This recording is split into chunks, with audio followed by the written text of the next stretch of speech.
So I finally got a new review for you all, and it's Top Gun Maverick, which came out several weeks ago, but I'm a bit behind on my reviews. I have another one that I'm working on right after, because I just got back from.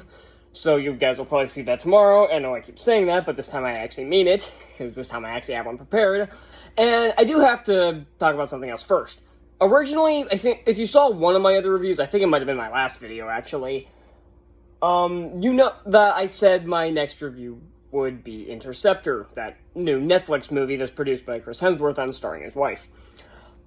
I decided not to because I got about 20 minutes into the movie and got really bored by it. Like, the story was stupid, the characters were cardboard cutouts, the action was okay, but the thing that really killed it was the comedy, in which it's one of those things where they said, oh, if this were really happening, we would have heard by the Capitol from now. Ding, there's the phone, and it's right there. It's that kind of humor, and I got really sick of it after 20 minutes, so I'm like, you know what, life's too short, I'm gonna stop.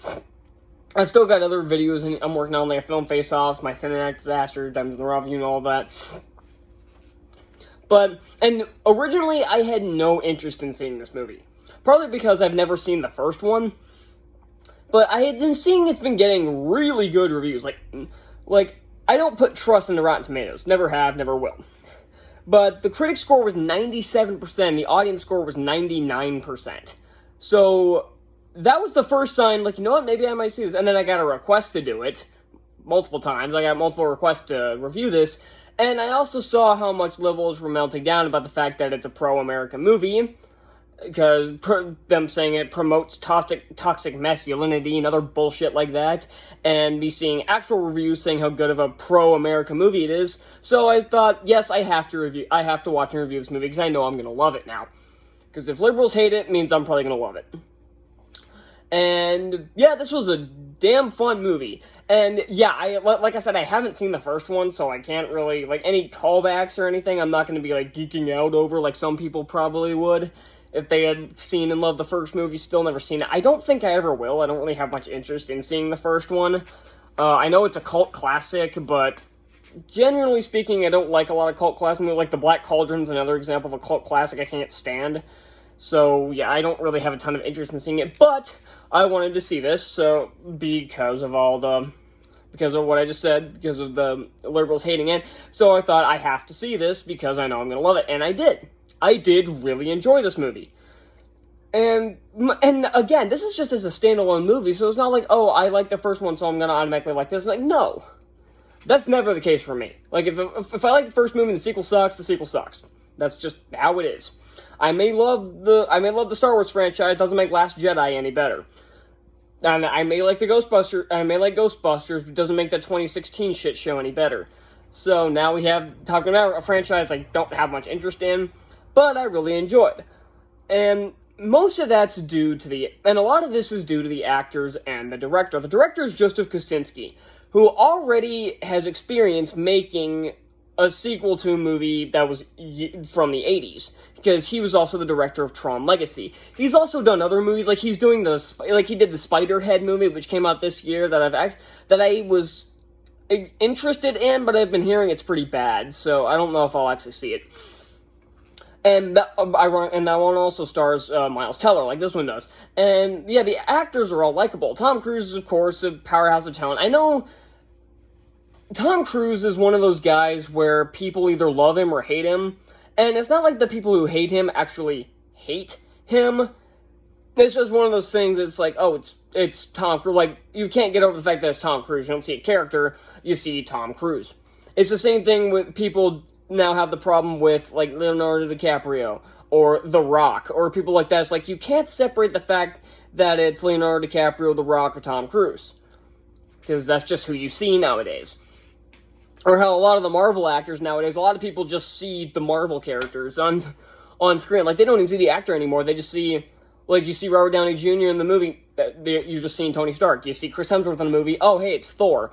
You see Chris Evans in a movie, oh, hey, it's Captain America. So, yeah, that is becoming a problem in Hollywood. They have these actors who make several films a year to the point where you just see the actor.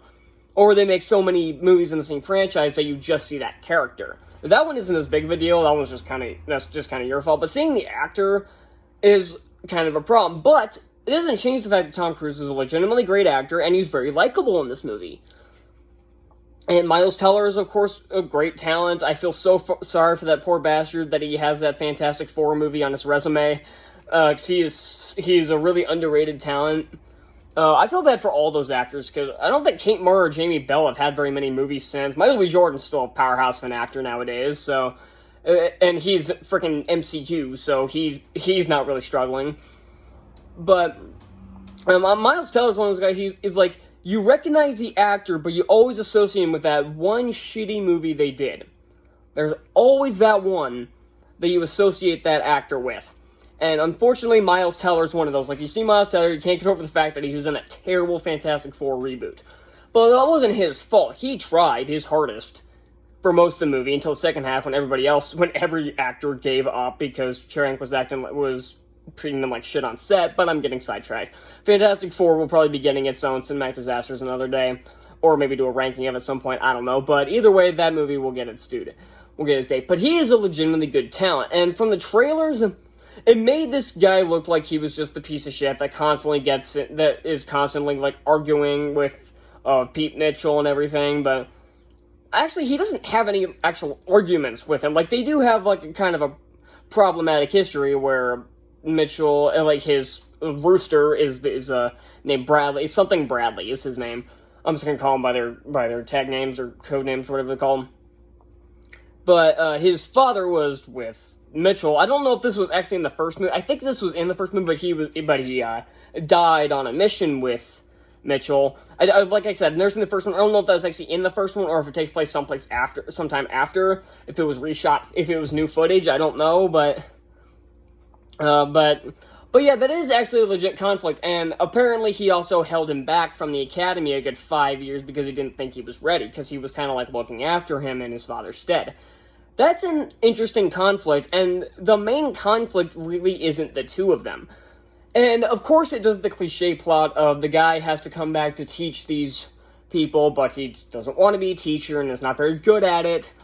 But that's not the point of the movie, really. And so yeah, it's a cliche plot, but again, you can have a plot that's been done to death as long as you do it well. This movie does it very well, and I like the ways it does it. Like, there's a point where Mitchell doesn't get to, like, he's kind of taken off his teaching job because he was basically teaching them not how to do it, but, like, he wants to, like, show them how to, like, he's training them for a mission, essentially, obviously. And, well, what he's been doing is he's been showing them how difficult it is, but he hasn't really been showing them that they can do it. He's basically showing them that it's virtually impossible to do it, and the way he gets the job back and actually becomes team leader, like, this spoiler review, it's been out for 3 weeks now, is that he does the course himself, of course stealing a fighter jet in the process, but this is Top Gun, it's Maverick, so the famous line, you use written checks your body can't cash, that's what he's doing here. And yeah, there's a lot of stuff you see coming. Like, you know who he's going to take with him on the mission, and you know how the mission's going to end, sort of. And I'll get to that in a bit, but it doesn't matter when you have very likable characters and dialogue that doesn't make you cringe. Because there are plenty of other movies that do that. This movie has very likable characters. The dialogue isn't tedious. Most of the dialogue really works. I like all the character connections. I like Jennifer Connelly in this. Once again, she's another one of those actors I just associate with a bad movie, and it's another Marvel movie, it's Hulk. But she's still a good talent. She was also in Spider-Man Homecoming. She was Karen, the AI system in his spider suit. But she's really likable, and they, of course, do the thing that Jurassic World Fallen Kingdom did, and other movies do as well, where they break up the characters off screen, they have to get them back together. But this one does it pretty well. Again, I haven't seen the first movie, so it's kind of hard to explain, but it just works. It does. So, I'm trying to think, even, like, the stock standard, like, bully type, like, the guy who's, like, has way too big of an ego, kind of like Maverick, actually. Like, he, of course, comes through in the end and becomes a big hero and everything, but he wasn't that annoying.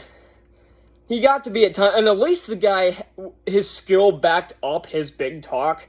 Like, he isn't one of those guys that talks big and ends up sucking during the training. Like, he actually has the abilities to back it up. So at least there's that, and he's not as annoying as you think.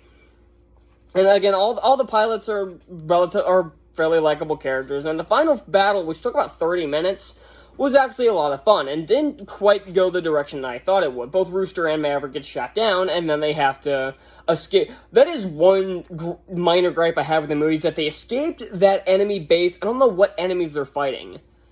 I think they said Uranian or Iranian or something. I don't know. But they get out of that base a little, they steal a fighter jet very easily. Like, a couple of fighters go after them, but, like, 3 fighters, I think, go after them. But other than that, they have virtually no problem actually stealing the jet. Like nobody spots them until they're in the air. So I thought that was a little weird, but it doesn't matter because the fight was a lot of fun. And I do appreciate that they use actual aviators for the fighter stunts. They don't do a lot of CGI bullshit, which I always appreciate. Like, CGI has its place in the film, but this ain't it. And they didn't go with CGI, and I'm really happy about that. And so a lot of the stunts look really good because they're real. And thankfully the edit, while there are some quick cuts, they're not atrocious. You can still see what's happening, unlike that chase scene from the Batman. But yeah, it is a little bit quick, but you can still see what's happening, so it doesn't really matter. Like, quick cuts, again, have their place in film, and if they're done well, they're done well, and they are done well here. So, yeah, there's not a ton more to say about Top Gun Maverick. I think it speaks for itself. It's the domestically highest grossing movie of the year, and I was a little bit disappointed that it passed Doctor Strange, but after seeing how bad liberals are melting down at this movie, I'm kind of happy about it. So, yeah, definitely go watch this movie. I'm giving Top Gun Maverick an A. Thank you all so much for watching. Should hit the like button and subscribe button down below for more reviews, and I'll see you with a new review tomorrow. See you then.